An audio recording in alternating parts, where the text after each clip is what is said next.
Welcome back mga kaaldab. Ito na naman po ang inyong lingkod, si Mr. Destiny, at magbibigay po tayo ng pinakamainit na update po ngayon sa social media. Sa dami po ng mga nagko-komento sa atin, Mr. Destiny, hindi naman talaga si Menga yon. Clone lang po talaga niya yon.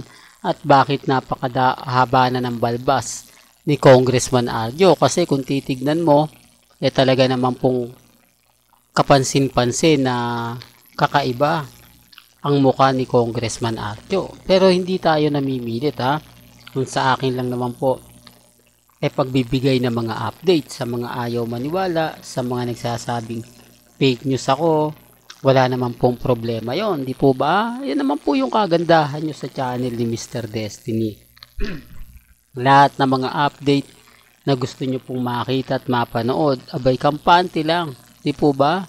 Ngayon, dami nagre-react na naman, ang dami nagko-komento, nako Mr. Destiny, sa ginagawa nyo niyan, ididemanda na kayo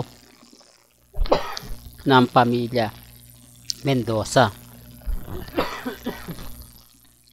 Alam nyo, wala naman pong problema yun Kumbaga, lagi naman po naming na babalitaan yung mga ganyang mensahe. Ako nga, lagi akong binabanatan sa social media di po ba?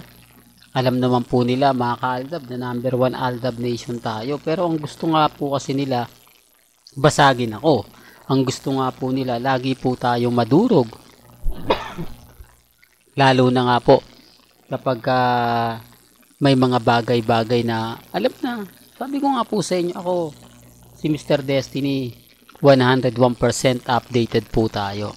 Bagamat yung iba galit sa akin, bagamat yung iba naiinis sa akin, okay lang naman po yun Ang importante lang naman po,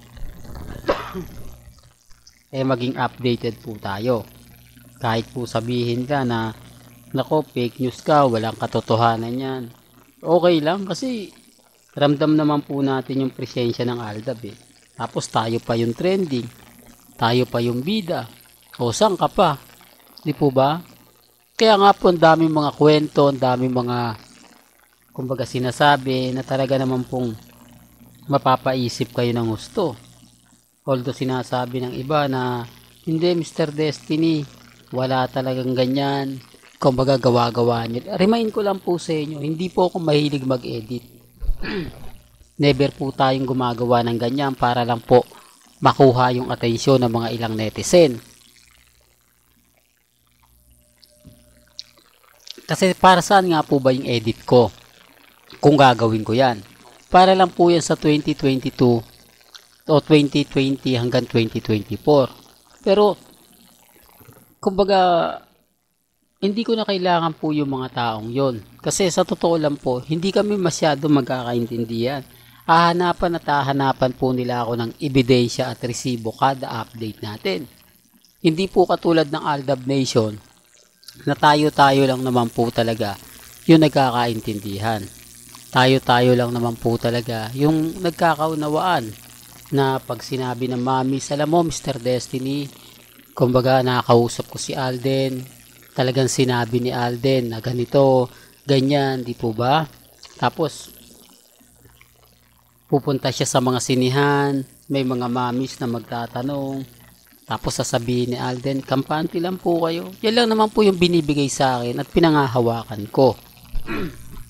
Na naniniwala naman po ako sa kanila. Yan yung pagkakaiba nga po ng 2020 hanggang 2024. Bago sila maniwala, bago mo sila makuha yung simpatya, kailangan mo maglabas ng resibo. Kailangan mo magbigay ng mga ebidensya ng magpapatunay. Lalong-lalo na nga po kay Alden at kay Maine. Una sa lahat, gaya nga po ng sinabi natin, si Congressman at si Mengay, hindi po ito nakikita madalas sa social media. Nibihira nga po ito mag-post at magbigay ng update. Saan ka kasi makakakita ng mag-asawa nakakaiba na masasabi natin na hindi po masyado mahilig sa social media? Si Congressman Arjo, Samantalang panay dati, panay promote niya ng Bagman, panay promote niya sa ABS-CBN. Simula nga po ngayon, nagbago na. Although sinasabi ng iba, hindi, busy na kasi siya sa pagiging congressman. Busy na siya sa pagbibigay ng tulong sa District 1. Okay, nandun na tayo. Pero kapag ka nasa bakasyon siya, busy pa rin po ba siya? Kapag ka namamasyal sila ni Mengay sa ibang bansa, busy pa rin ba siya? Hindi po ba? Hindi. Bakit hindi niya magawa magbigay ng update? Bakit hindi niya magawa mag-post para lang po sa mga taong nagmamahal po sa kanila ni Mengay? Doon pa lang may mali na eh. Doon pa lang masasabi nyo na oo nga, Mr. Destiny, kasi never naman talaga nagbigay ng update. Never naman talagang kumbaga nagbigay ng mga post si Congressman Arjo. Talagang ramdam na ramdam mo na hindi po talaga siya nagbibigay. Yan base po mismo sa mga nakakalap nating impormasyon.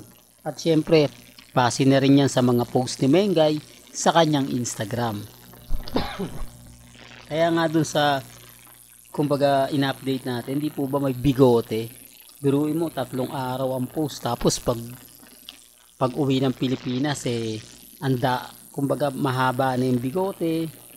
Tapos yung balbas niya, malago na. Common sense na lang po. Hindi po kaya, kahit sabihin natin na gumagamit siya ng pampahaba ng bigote. Hindi ganun. Tsaka, kaya ka nga nag-ahit eh. Di po ba? Para mas komportable ka, pero ang bilis naman tumubo nun, po ba? Ano yun? Kada 3 araw nag-aahit po siya. Samantalang kitang-kita nyo naman po yung mga post ni Mengay na talagang wala ni isang kabigo-bigote si Congressman Arjo. Ibig sabihin yung patubo, hindi po ba na siyempre ilang araw na yan, Mr. Destiny, magkakaroon na siya, pero wala eh. Sinasabi ko lang po ito para lang klaro. Sinasabi ko lang po ito para lang po sa kaalaman ng lahat. Lalo na nga po sa mga taong dumadaan at bumibisita po sa channel ni Mr. Destiny. Lagi ko naman po itong pinapaliwanag at lagi ko naman sinasabi. Bagamat maraming mga nagre-react na hindi, ano yan, si congressman yan, wala naman pong pilitan. Di po ba? At least naibigay ko yung update. At least hindi ko man po makuha yung simpatya nila. Talagang mapapaisip sila kung si congressman nga po ba talaga ang kasama ni Mengay. Dahil kung si congressman yon, matik na yan. Hindi ganun ang bigote niya. Patunay lang po yan na si Alden Richards po talaga ang kasama ni Mengay sa ibang bansa. Totoo to mga kaaldab, kaya lang syempre sino nga po ba yung maniniwala kay Mr. Destiny? Sino nga po ba ang kumbaga magsasabi na tama yan, lahat ng sinasabi ni Mr. Destiny? Sino nga po ba yung kakampi sa akin? Syempre Aldab Nation lang. Yan lang naman po yung kakampi natin eh. Yan lang naman po yung talagang naniniwala sa atin. Pero yung iba, kahit napakarami ko ng ebidensya at resibo, kahit sunod-sunod na yung mga ebidensya natin, wala. Kasi namulat sila sa mali eh.